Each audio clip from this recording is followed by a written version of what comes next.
Hi friends, welcome back to my channel. మీరు కనుక నా ఛానల్ ఫస్ట్ టైం చూస్తున్నారా అయితే సబ్స్క్రైబ్ చేసుకోండి. అలాగే పక్కన ఉన్న బెల్ ఐకాన్ని క్లిక్ చేసేయండి ఫ్రెండ్స్. ఈరోజు ఎపిసోడ్ అయితే సూపర్గా ఉండబోతుంది. ఇక్కడ స్కిప్ చేయకుండా మొత్తం చూడండి ఫ్రెండ్స్.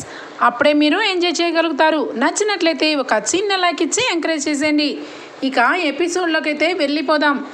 ఎపిసోడ్ స్టార్ట్ అవగానే రాజ్ అయితే కావ్య తెచ్చిన భోజనం ఫస్ట్ వద్దన్న ఆకలితో ఇక అల్లాడిపోతూ ఉంటే కావ్య అంటుంది, మీరు ఆకలికి ఉండలేరు, బెట్టేమీ చేయనవసరం లేదు, భోజనం చెయ్యండి అని చెప్పి బలవంతం పెడుతుంది. ఇక వెంటనే ఆవురావురమను ఉన్న ఇక రాజ్ అయితే భోజనం చేస్తాడు. చేసిన తర్వాత ఇక వెంటనే భోజనం పూర్తయింది కదా, ఇప్పుడు విషయం చెప్పండి అని చెప్పి అంటుంది. ఏం విషయం అనగానే, ఏంటి మర్చిపోయారా, ఆ బిడ్డ తల్లి ఎవరో చెప్పండి అనగానే, నీకు ఎప్పుడో చెప్పాను, ఈ బిడ్డ తల్లి గురించి నువ్వు ఎప్పుడు నన్ను అడగద్దని, నా వైపు నుంచి నీకు సమాధానం రాదని, అయినా పదే పదే అడిగినా నేను ఎప్పటికీ కూడా ఈ నిజం నీకు ఎప్పటికీ చెప్పలేను అని చెప్పి రాజ్ అంటాడు. ఇక వెంటనే కావ్యకి చాలా కోపం వస్తుంది. కానీ మీ నోట్లో నుంచి ఆ నిజాన్ని ఏ విధంగా తెప్పించాలి అని చెప్పి మనసులో అనుకుంటుంది. ఇంతలో బాబు ఒకటే ఏడుస్తూ ఉంటాడు. ఇక వెంటనే రాజు అయితే లేచి బాబుకి బాటిల్లో పాలు తాగిస్తూ ఉంటాడు. పక్కకి మూతి పక్కన పెట్టేసి అయినా కూడా ఏడుస్తూ ఉంటే, ఏంటి ఏమైంది నాన్న, బొజ్జ నిండా పాలున్నాయి అయినా ఏడుస్తున్నావు, డైపర్ కూడా చేంజ్ చేశాను, ఇంకా ఎందుకు నాన్న ఏడుస్తున్నావు అని చెప్పి రాజు ఇక బిడ్డను పట్టుకొని అమాయకంగా అడుగుతూ ఉంటే, ఇక వెంటనే అవునవును, బిడ్డ బాగా సమాధానం చెప్తుంది, మరి బిడ్డను అడుగుతున్నారు, అయినా ఒక పసిబిడ్డని తెచ్చే ముందు వాడికి ఏ రకంగా చూడాలి, వాడి ఆకలి ఏంటి, వాడి పనులేంటి అన్నది కనీసం కొంచెం కూడా నాలెడ్జ్ లేకుండా ఎలా తెచ్చేస్తారో ఏమో. కనీసం కన్నతల్లి ఎక్కడుందంటే కన్నతల్లి గురించి అసలు అడగద్దు అని చెప్పి సమాధానం చెప్తారు. ఇప్పుడు ఈ పసిబిడ్డకి ఏం తక్కువైందని ఏడుస్తున్నాడు అనుకుంటున్నారు? మీరైతే నోరుంది కాబట్టి ఆకలిస్తుంది, నాకు అన్నం పెట్టు అని చెప్పి అడగగలుగుతారు. కానీ ఆ పసిబిడ్డ ఆకలికి ఏడుస్తాడు, పొట్ట సరిపడకపోయినా ఏడుస్తాడు, కనీసం వాడికి ఏది కావాలన్నా ఏడుపు రూపంలోనే చెప్తాడు. ఆ మాత్రం అర్థం చేసుకోలేరా? బిడ్డ ఏజ్కి పాలొక్కటే సరిపోదు, వాడికి ఉగ్గు కూడా తినిపించాలి అని చెప్పి అంటుంది.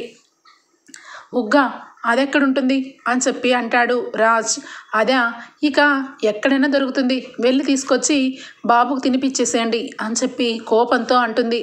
ఏంటి ఏంటి కళావతి, వెటకారంగా మాట్లాడుతున్నావు, బిడ్డకి భోజనం తినిపించాలని చెప్పి అన్నావు కదా, అది ఎలా చెయ్యాలి అనగానే, ఎలా చెయ్యాలి అని నన్ను అడిగితే ఎట్లాగా, మీరు ఎక్కడి నుంచి అయితే ఈ బిడ్డను తెచ్చారో అక్కడ ఉన్న వాళ్ళని అడిగితే కరెక్ట్గా చెప్తారు అని చెప్పి సమాధానం చెప్పి, ఇక మీ మొహం చూస్తుంటే ఎలాంటి సహాయం చెయ్యాలనిపించట్లేదు, కానీ ఆ పసిబిడ్డ చూస్తుంటే జాలనిపిస్తుంది, ఖచ్చితంగా వాడు ఆకలికే తట్టుకోలేకే ఏడుస్తున్నాడు అని చెప్పి ఇక కోపంతో కిందికి నడుచుకుంటూ వస్తూ ఉంటుంది. రాగానే ఇక కళ్యాణ్ అయితే అక్కడ ఉంటాడు. కళ్యాణ్ వెంటనే చూసి, వదిన ఏంటి వదిన ఇదంతా, ఆ పసిబిడ్డ అలా ఏడుస్తూ ఉంటే కనీసం ఇంట్లో వాళ్ళు ఎవ్వరూ కూడా ఒక్క మాట కూడా ఓదార్పుగా అనకపోగా, ఇక ఇంట్లో అందరూ కూడా ఏదో నువ్వేదో సహాయం చేస్తుంటే కోపం పడి నువ్వేదో కాని పని చేస్తున్నట్టు నిన్ను ఇక మాటల మీద మాటలు అంటున్నారు. అన్నయ్య చేసిన పనికి నీకు కూడా అందరి ముందు అవమానం ఎందుకు వదినా అని చెప్పి అంటూ ఉంటే, ఏంటి కళ్యాణ్ ఏం మాట్లాడుతున్నావు నువ్వు, అన్నయ్య తప్పు చేశాడంటే నమ్ముతున్నావా అనగానే, మరి ఏం చేయాలి వదినా, ఇక కొండంత సాక్ష్యాన్ని బాబుని తీసుకొని వచ్చిన అన్నయ్య కనీసం ఆ తల్లి ఎవరు, అసలు ఆ బాబు ఎవరు అని ఇప్పటి వరకు చెప్పలేదు. ఇక ఎన్నో రకాలుగా పెద్దమ్మ అడిగి చూస్తే పెద్దమ్మకు కూడా సమాధానం చెప్పలేదు. అంటే నిజంగానే అన్నయ్య బిడ్డనేమో కదా అనగానే, కాదు అన్నయ్య బిడ్డ కానే కాదు, కావాలని మనందరినీ నమ్మించాలని ఆ బిడ్డ నా బిడ్డ అని చెప్తున్నారు.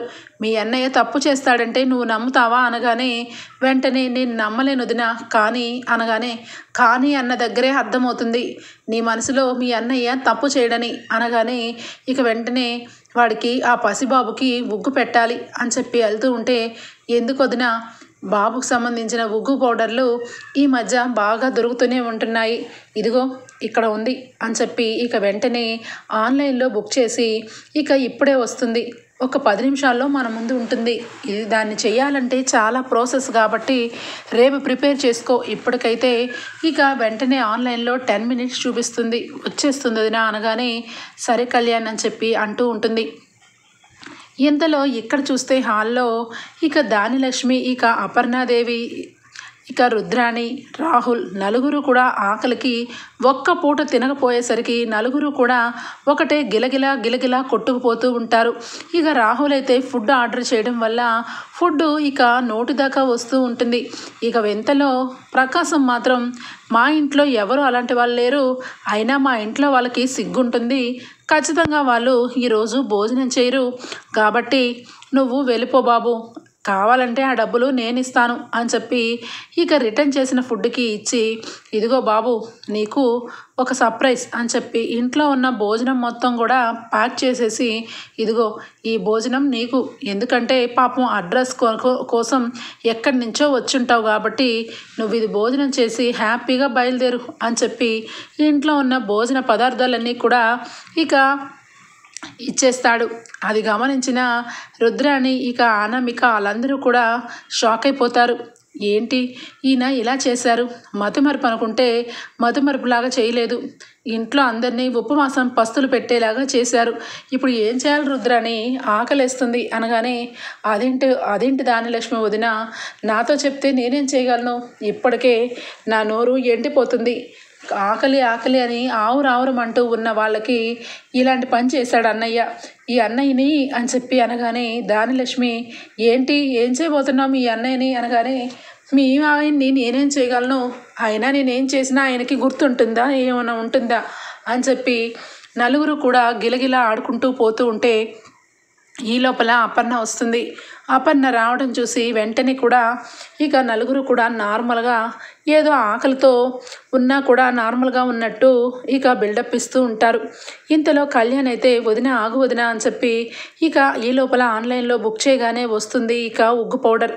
ఆ పౌడర్ని తీసుకొని వచ్చి ఇదిగో వదిన అనగానే, థ్యాంక్ యూ కవి గారు, చాలా కరెక్ట్ టైంలో తెచ్చిచ్చారు అని చెప్పి ఇక వంటగది వైపు వెళ్తూ ఉంటుంది.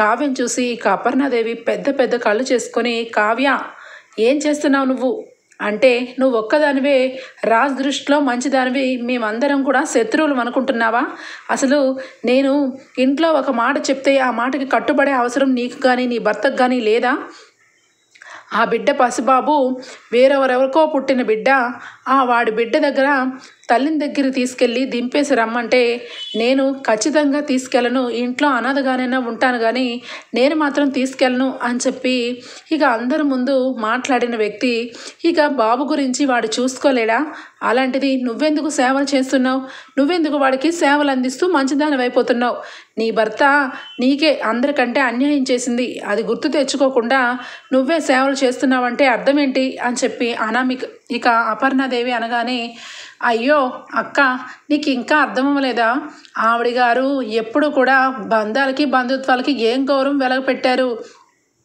అదే నువ్వు కానీ నేను కానీ అయితే ఇదే పని ఇంకొకరు చేసుంటే భారీగా మనం ఏం చేస్తాం అక్క, ఖచ్చితంగా ఇక భర్తని నిలదీసి కనీసం ఆ తెచ్చిన బిడ్డని తెచ్చే వరకు ఇంటిలో అసలు అగ్గి రాజేసేవాళ్ళం, అలాంటి కావ్య మాత్రం ఏంటో పాలు అందించడం, రాజుకి భోజనం అందించడం, అలాగే ఉగ్గు తయారు చేయడానికి తయారైపోవడం, నువ్వు మంచిగా ఉంటే ఇదిగో వీళ్ళు ఇలాగే తయారైపోతూ ఇక ఇంటి ఆస్తి గురించి ఆయాలుగా కూడా మారిపోవచ్చు, చెప్పలేము అని ఇక దానిలక్ష్మి అయితే కావ్య గురించి అలా మాట్లాడుతూ ఉంటుంది. ఇక అక్కడే ఉన్న కళ్యాణ్, అమ్మ ఏం మాట్లాడుతున్నావు నువ్వు, ఒక పసిబిడ్డ ఆకలిని తెలుసుకొని కావ్య వదిన ఇక ఆ బాబుకి ఆకలి తీర్చడానికి వంట చేయడానికి వెళ్తుంటే అందులో కూడా నీకు ఆస్తి కనబడిందా అమ్మ, ఏం మాట్లాడుతున్నావు నువ్వు అనగానే, ఏంటి కళ్యాణ్ ఏం మాట్లాడుతున్నావు నువ్వు, మీ అమ్మనే ఎదిరిస్తావా, మీ పెద్దమ్మ మాటలకి ఎదిరిస్తావా, ఇక్కడ ఉన్న వాళ్ళందరూ ఏమి రాతి గుండె మనుషులేమీ కాదు, ఎవరికైనా బాధ అనిపిస్తుంది బాబు ఏడిస్తే, కానీ ఆ బాబు ఇక ఎక్కడి నుండి వచ్చాడు అంటే మీ అన్నయ్య చెప్పట్లేదు, అలా అని చెప్పి ఇంటి పరువు అంతా కూడా గంగలో కలిపేస్తూ ఉంటే చూస్తూ పెద్దవాళ్ళకి ఎలా ఉంటుంది, అందుకే కఠినంగా ఉంటేనా బావగారు సమాధానం చెప్తారేమో అని చెప్పి ఇక మీ పెద్దమ్మ అలాగే మీ అమ్మ ఇద్దరు కూడా పెద్దవాళ్ళగా నిర్ణయం తీసుకున్నప్పుడు దానికి కట్టుబడాలి, కానీ ఇదిగో మీ వదినలాగా అందరి ముందు మంచి మార్కులు కొట్టేస్తూ కావాలని ప్రేమ లేకపోయినా ఇదిగో ఈ విధంగా నటిస్తూ ఉంటారు అని చెప్పి అనామిక ఇక కావ్య గురించి తప్పుగా మాట్లాడుతూ ఉంటుంది. ఇక కావ్య మాత్రం వంటలో ఇక బాబు కోసం ఉగ్గు తయారు చేస్తూ ఉంటే కావ్య మర్యాదగా అక్కడి నుంచి బయటకు వస్తావా రావా అని చెప్పి అపర్ణాదేవి అరవగానే ఇక బయటకు వస్తుంది. ఈ లోపల ఇందిరాదేవి కూడా వస్తుంది. ఇక ఇందిరాదేవి ఏమైంది అపర్ణ, ఎందుకు మళ్ళా గొడవ అనగానే, చూడండి అత్తయ్య గారు, నా కొడుకు మీద నాకు ప్రేమ లేనట్టు ఈవిడి గారికే ప్రేమ ఉన్నట్టు ఇక రాజుకి పొద్దున్న అందరి ముందు నేనేదో అవమానించి వాడి ఆకలిని తెలుసుకోకుండా పంపించేసినట్టు ఇక ప్లేట్లో అన్నం పెట్టుకొని బయలుదేరిపోయింది. ఏమనంటే మీ అందరికంటే అన్యాయం నాకు జరిగింది, అందుకే నేను నా ఇష్టం వచ్చినట్టు ప్రవర్తిస్తానని ఇదిగో ఈవిడి గారు ఈ ఇంటి పరువంతా గంగలో కలిపేస్తున్నారు. ఇప్పుడేమో ఆ పసిబిడ్డ ఏడుస్తున్నాడు, ఆ పసిబిడ్డకి అన్నం వండాలి అని చెప్పి వంటగదిలోకి వెళ్ళింది. నేను ఈ ఇంటి కోడలుగా ఇక నాకే పరువు ప్రతిష్ఠ ఉంటుంది. కొడుకేమో వేరెవరికో పుట్టిన బిడ్డను తీసుకొచ్చి వాడు ఇంట్లో కూర్చున్నాడు. ఇక ఈవిడి గారేమో ఆ పుట్టిన బిడ్డకి సేవలు అందిస్తూ నా మాటని పక్కన పడేస్తున్నారు. ఇక ఈ ఇంటికి పెద్దగా నాకు ఏం గౌరవం ఏడ్చి చచ్చింది అత్తయ్య గారు అని చెప్పి ఇక గట్టిగా మాట్లాడుతుంది. వెంటనే ఇక అనామిక రుద్రాణి ఇద్దరు కూడా ఆ పసిబిడ్డ ఒక్కరోజు భోజనం చేయకపోతే చచ్చిపోతాడా ఏంటి, ఏడుస్తాడు, కొంచెం సేపు వాడే ఇక నిద్రపోతాడు, అంతేగాని వాడి గురించి ఇప్పుడు తెగ ఉబ్బలాట పడిపోతూ ఇక పని చేసుకుంటూ వంటగదిలోకి వెళ్ళిపోవాల్సిన అవసరం లేదు. ఖచ్చితంగా ఈ విషయంలో మనం ఆలోచించాల్సింది బాగా ఉంది రుద్రాణి. ఎందుకంటే ఉక్కు మొహం తెలియని బిడ్డ కోసమే ఇంత ఆరాటము, లేదంటే రేపు రాజ్ ఎలాగో ఒక అమ్మాయితో కాపురం చేసి పిల్లోని కన్నాడు కాబట్టి ఖచ్చితంగా ఈవిడ గారిని వదిలేస్తారని ఈవిడికి అర్థమైపోయింది. అందుకే ఏదో రకంగా రాజు వెనకాలే తిరుగుతూ రేపటి రోజు ఈ ఆస్తిలో సగభాగం నాకు కావాలి అని చెప్పి ఇక వాటా కోసమే ఈ పనంతా అని చెప్పి ఇక ధనలక్ష్మి అంటుంది.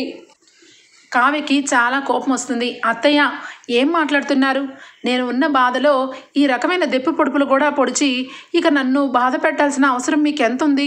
అయినా ఇక ఆ పసిబిడ్డ మీకు ఏం అన్యాయం చేశాడు? ఇక ఆకలితో బాధపడుతూ ఉంటే వాడికి ఇంత అన్నం పెట్టి వాడి కడుపు నింపాలనుకుంటే ఆస్తిని మొత్తం కాజేయాలని ఆలోచన పడుతున్నానా? అసలు మీరు నిజంగా మతి ఉండే మాట్లాడుతున్నారా అనగానే, ఏంటి ఎంత మాట్లాడుతున్నా నువ్వు ఆస్తి గురించే ఇంత నాటకం ఆడుతున్నావు అని అందరికీ తెలుసు. అయినా కావ్య ఏంటి ఇంత మంచిగా మారిపోవడం ఏంటి? ఏదైనా ఆమె ముందు ఏదైనా ఇక ఎవరైనా చెడ్డగా చేసిన మాటలు ఏమన్నా తిన్నగా రాకపోయినా ముక్కుసూటిగా మాట్లాడే కావ్య అక్క ఎంత ఇదిగా మెత్తబారిపోయిందేంటి అని చెప్పి చేతిలో ఉన్న ఫుడ్ని ఇది బాబుకు పెట్టి రాజ్ బాబు గారి దృష్టిలో మంచిదాని అయిపోతే మేమందరం పిచ్చివాళ్ళమా అని చెప్పి కిందకు పడేస్తుంది కావాలని. ఇక పడేగానే కోపంతో చాలా కోపం వస్తుంది ఇక అనామిక మీద కావ్యకి. అనామిక అని చెప్పనగానే, ఏంటక్క ఏంటి కొడతావా నన్ను?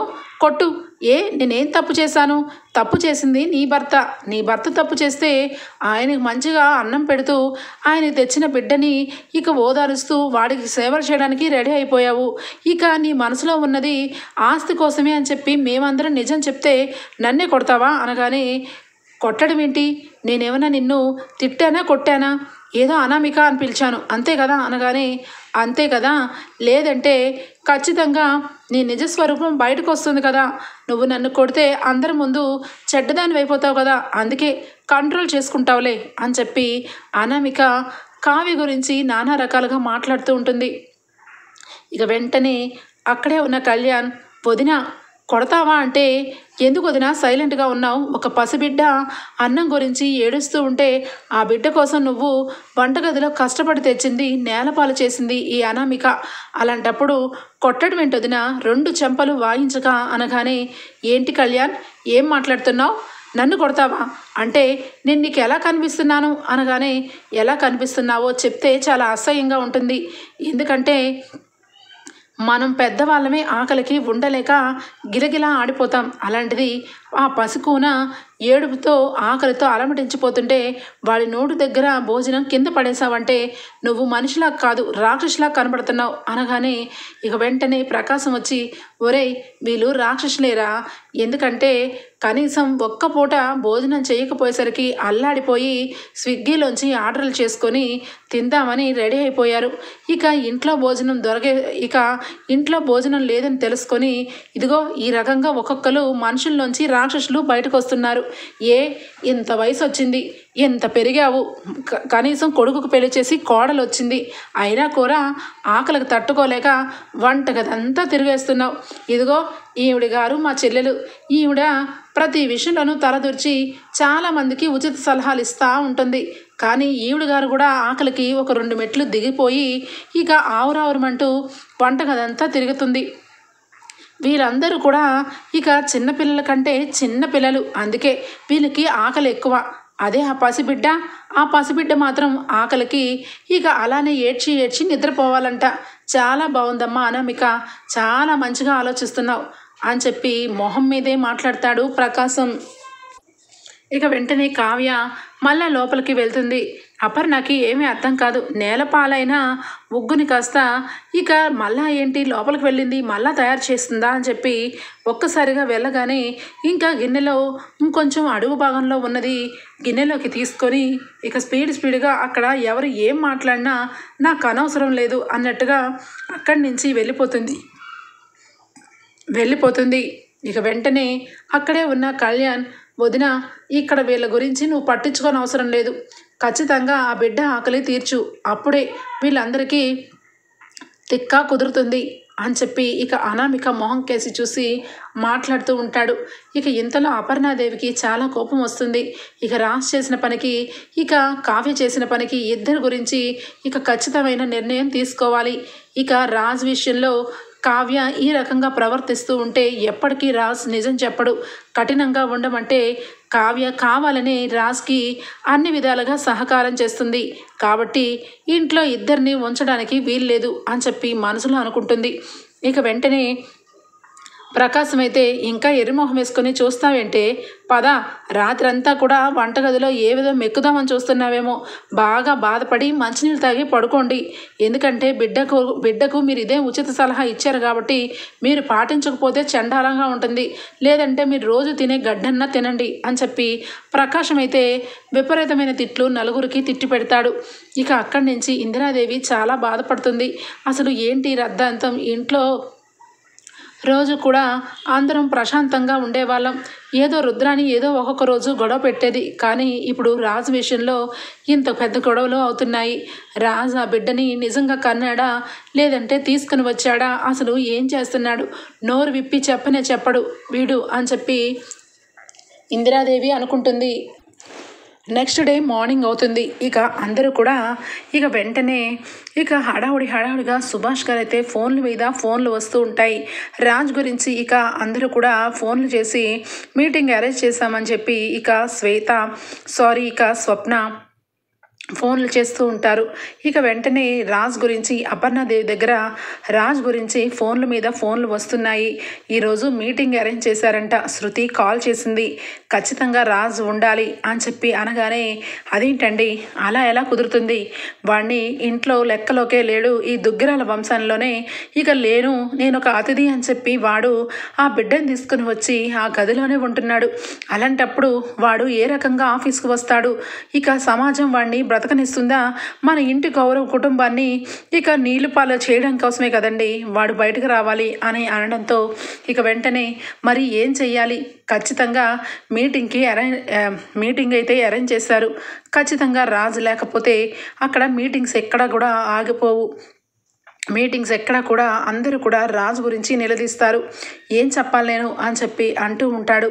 ఈ లోపల వెంటనే కూడా అపర్ణకి ఐడియా వస్తుంది. ఖచ్చితంగా జ్యువెలరీ గురించే మీటింగ్ పెడతారు కాబట్టి ఆ జ్యువెలరీని ఖచ్చితంగా చెప్పే సమర్థగలరాలు కావ్యని తీసుకొని వెళ్ళండి మీతో అని చెప్పి అంటూ ఉంటే, ఈ లోపల ఇక దానిలక్ష్మి వచ్చి, ఏంటి బావగారు ఇక అన్ని విషయాలు మీరే ఆలోచన చేసుకుంటారా, ఇక కనీసం మాకు ఏమన్నా ఇక మాట్లాడే ఛాన్స్ ఉందా, రాజు చేసిన తప్పుకి రాజు ఇంట్లో ఉన్నాడు సరే, నా కొడుకు ఏ తప్పు చేయలేదు, నా కొడుకు ఇక ఎంతసేపు వాడికి ఏమీ తెలియదు కాబట్టి కవిత్వాలని చెప్పి వాడు రోడ్డు మీదకి వెళ్ళిపోతున్నాడు, అది తప్పురా, ఖచ్చితంగా ఈ టైంలో నువ్వు ఆఫీస్కి రావాలంటే రాడా, అయినా మీకెవ్వరికి కూడా నా కొడుకు ఇక ఆఫీస్కి రావడం ఇష్టం లేదు అని చెప్పి ఇక దానిలక్ష్మి మాట్లాడుతూ ఉంటే, అనామిక వచ్చి, అవునంటీ ఎంతసేపు రాజ్బాబు గారు తప్పు చేసినా ఆయన్ని ఎవరు ఒక్క మాట అనరు, కానీ మీ అబ్బాయిని మాత్రం ఎవరు కూడా ఇంట్లో లెక్కలోకి తీసుకోవట్లేదు. ఇక మీ అబ్బాయి ఇంట్లో పనులకి ఇక ఎవరెవరికి ఏం కావాలో వాటికి సంబంధించిగానే మాట్లాడతారు తప్పించి కనీసం బావగారు స్థానంలో నువ్వు రా కళ్యాణ్ అని చెప్పి ఎవరు అనరు అనగానే ఇక వెంటనే కళ్యాణ్ అయితే అనామిక ఇప్పటికే చాలా మాట్లాడుతున్నావు, అయినా కూడా ఓపిక పట్టి అట్లానే ఇక ఊరుకుంటున్నాను. ఇక రోజు రోజుకి నీ వాదన పెరిగిపోతుంది. నీకేమన్నా కొంచెమన్నా సెన్స్ పనిచేస్తుందా? రాజన్నయ్య స్థానంలో నేను ఎలా వెళ్తాను? కనీసం నాకు ఆఫీస్లో కుర్చీలు బల్లలు ఎన్ని ఉన్నాయో కూడా తెలియదు. కనీసం అసలు నాకు వాటి గురించి ఏమీ నాలెడ్జ్ తెలియదు. జీరో నాలెడ్జ్తో వెళ్ళి రాజన్నే సీట్లో ఎలా కూర్చుంటాను నేను? కొంచెం అన్న జ్ఞానం ఉందా నీకు అని చెప్పి అనగానే మీరు ఎంతకాలం అండి ఈ రకంగా ఉంటారు? ఎప్పటికీ ఇలాగే ఉండిపోతారా? ఈరోజు మీకు తెలియదు, రేపటికి తెలియదు, ఖచ్చితంగా మూడో రోజుకి తెలుస్తుంది. అందుకే మీరు ఈరోజు వెళ్ళాల్సిందే. మామయ్య గారు ఖచ్చితంగా మీతో పాటు ఈయనని తీసుకెళ్ళండి అని చెప్పి గట్టిగా మాట్లాడుతూ ఉంటుంది అనామిక. ఇక వెంటనే ఇందిరాదేవి సీతారామయ్య ఇద్దరు ఇంటికి ఇక హాల్లోకి వస్తారు. అందరూ ఇక దెబ్బకి సైలెంట్ అయిపోతారు. ఏంటి నోటికి ఎంత వస్తే అంత ఎవరు పడితే వాళ్ళు మాట్లాడుకోవడాలు నిర్ణయాలు తీసుకోవడాలు అంతా కూడా మా ముందే జరిగిపోతుంది. పెద్దలుగా మాకు ఇంత గౌరవం కూడా ఇవ్వకండి. ఎందుకంటే మీరు మీ ఇష్టం వచ్చినట్టుగా డెసిషన్లు తీసుకుంటూ పోతారు అని చెప్పి ఇక ఇందిరాదేవి అంటుంది. ఇక ఎవరికి ఏమీ అర్థం కాదు. వెంటనే సుభాష్తో ఇక సీతారామయ్య అంటాడు, ఖచ్చితంగా ఆఫీసులో రాజ్ బాధ్యతే ఎక్కువని అందరికీ తెలుసు. కానీ అలాంటి రాజ్ తప్పు చేసి ఈరోజు ఎవరి దగ్గర మొహం చూపించిన పరిస్థితి ఏర్పడింది. అలాంటప్పుడు ఆ ఆఫీసుని నడిపించే బాధ్యత ఖచ్చితంగా ఇక వేరొకరి మీద బాధ్యత పడుతుంది. ఆ బాధ్యత తీసుకోవడానికి దమ్ము ధైర్యం రెండూ కావాలి. మరి కళ్యాణ్, నువ్వు నిజంగానే నీ భార్యకి మీ అమ్మకి ఇష్టానుకూలంగా నువ్వు ఆఫీస్కి వచ్చి రాజస్థానాన్ని భర్తీ చేయగలవా అని చెప్పి అడుగుతుంది ఇందిరాదేవి. ఇక వెంటనే అదేంటి నానమ్మ, అన్నీ తెలిసి నువ్వు అలా మాట్లాడతావేంటి? రాజా అనే స్థానాన్ని నేను ఎప్పటికీ భర్తీ చేయలేను. నాకు ఏమీ తెలీదు. ఎప్పుడో ఒకసారి వచ్చి ఇక అలా కూర్చొని వచ్చేసేవాడిని తప్పించి అలాంటి స్థానంలో కూర్చోవాలంటే చాలా ధైర్యం కావాలి. నేను కూర్చోలేను అని చెప్పి ఇక చెప్పేస్తాడు కళ్యాణ్. ఇక వెంటనే అనామికకి లోపల అగ్నిగుండంలాగా మండిపోతూ ఉంటుంది. ఇక వెంటనే రుద్రాని ఖచ్చితంగా నా కొడుకు రాహుల్ గురించి అడుగుతారు. ఖచ్చితంగా రాహుల్ సరేనని చెప్పి ఇక వాడు వెళ్ళిపోతాడు అని చెప్పి కలలు కంటూ ఉంటే మరి ఇక ఆ స్థానంలో కూర్చొని వీటికి సంబంధించిన బాధ్యతలన్నీ ఎవరు తీసుకుంటారు అని చెప్పి ఆలోచిస్తూ ఉంటే ఇక కావ్య వెంటనే ఇక కనిపిస్తుంది ఇందిరాదేవికి. అమ్మ కావ్య అనగానే అమ్మమ్మ గారు అనగానే నాకు ఇంకా నిజంగా ఈ మట్టి బొర్రకి ఇప్పుడే తట్టిందమ్మా. నిజానికి రాజ్ స్థానంలో కూర్చునే హక్కు అధికారం నీకే ఉన్నాయి. ఇక అంతకు మించి ఫ్యాషన్ డిజైనర్గా వాటికి సంబంధించిన నాలెడ్జ్ అంతా నీ దగ్గరే ఉంది. ఇక నుంచి నువ్వు ఈ ఇంటికి ఇక కోడలివి కాబట్టే నీ బాధ్యత ఇంటి వరకే కాకుండా ఖచ్చితంగా ఆఫీస్లో కూడా నువ్వే చూసుకోవాలి. రాజ్ స్థానంలో నువ్వు కూర్చొని ఇక ఆఫీసుకు సంబంధించిన విషయాలన్నీ నువ్వే చూసుకోవాలి. ఆ ధైర్యం ఆ హోదా నీకే ఉన్నాయి అని చెప్పి అనగానే ఇక వెంటనే కళ్యాణ్ క్లాప్స్ కొట్టి నానమ్మ చాలా మంచి నిర్ణయం తీసుకున్నావు. నిజంగానే కావ్య వదినికి తెలియదంటూ ఏమీ లేదు. ఆ ఆఫీస్లో చాలాసార్లు కావ్య వదిని చాలామంది మెచ్చుకున్నారు. తన వల్లే చాలా కాంట్రాక్ట్లు కూడా మనకు వచ్చాయి ఏ పెదనానా అనగానే అవునరా కళ్యాణ్, ఇక కోడల గురించి నేనేం చెప్పగలను? ఖచ్చితంగా మీ అందరికీ తెలుసు కదా తను ఎంత టాలెంటో. ఇక రాజ్ విషయానికి వస్తే రాజ్ కూడా ఒక్కోసారి చెప్పలేని విషయాలన్నీ కూడా ఈ కావ్య చెప్పింది అని చెప్పి సుభాష్ అనడంతో ఇంకెందుకు ఆలస్యం, ఇక కావ్య నువ్వు వెళ్ళి ఆఫీసు పనులు ఇక మునిగిపో. నీ మనసులో ఉన్న ఆలోచనలన్నీ పక్కన పెట్టి ఇక ఫోకస్ అంతా ఆఫీస్ మీద పెట్టి రాజ్ తీసుకున్న బాధ్యతలన్నీ ఈ రోజు నుంచి నువ్వు తీసుకో అని చెప్పి ఇక ఆఫీస్ బాధ్యతలన్నీ కూడా ఇక కావ్యకి అప్పచెప్తారు ఇందిరాదేవి సీతారామయ్య. ఇక అపర్ణ ఇక ఏమీ అనదు.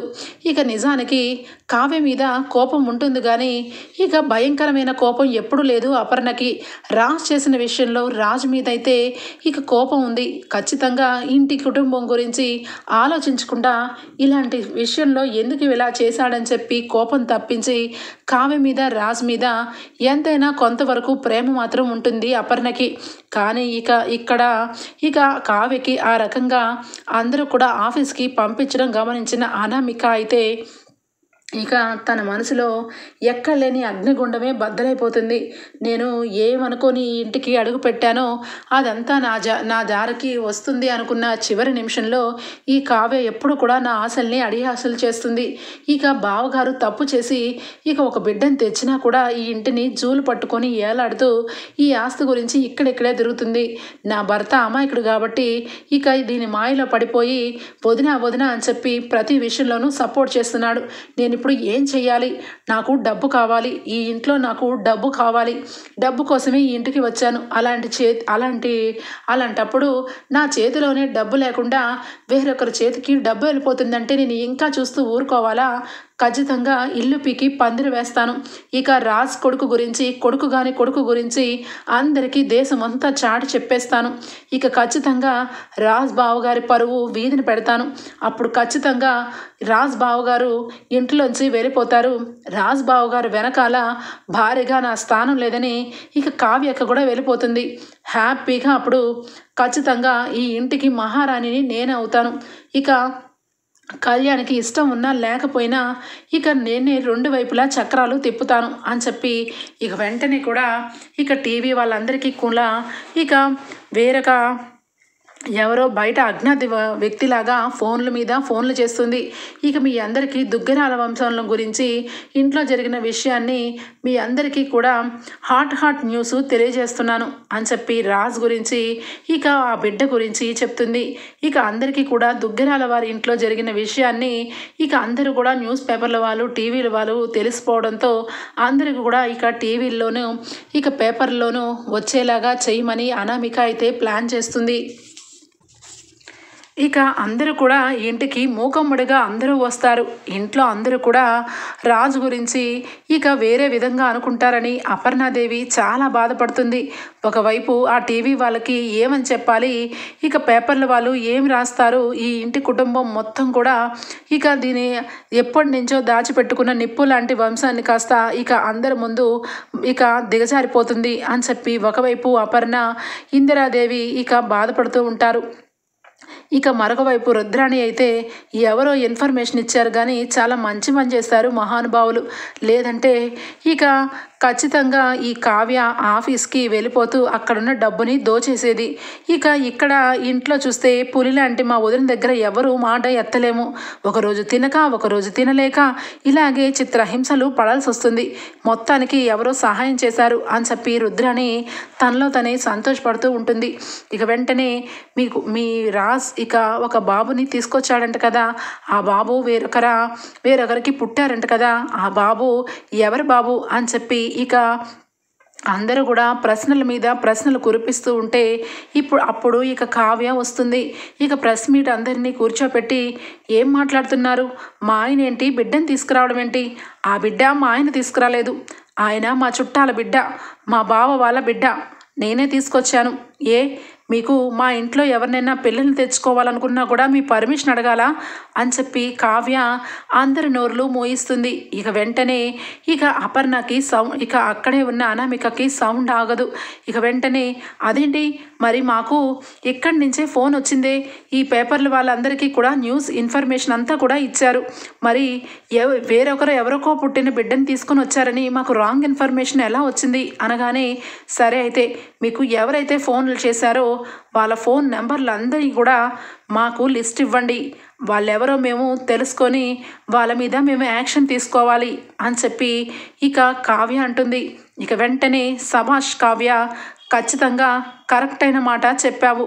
ఇదిగోండి మా ఇంట్లో మాకు 1,00,000 పనులుంటాయి, మా టైంని వేస్ట్ చేసి లేనిపోనివి ఎవరెవరో ఇక చెప్తున్నారని అవన్నీ కూడా తీసుకొని వచ్చి మా ఇంటి మీదకి ఇంకొకసారి వచ్చారంటే బాగోదు. ఇది దుగ్గిరాల వంశం,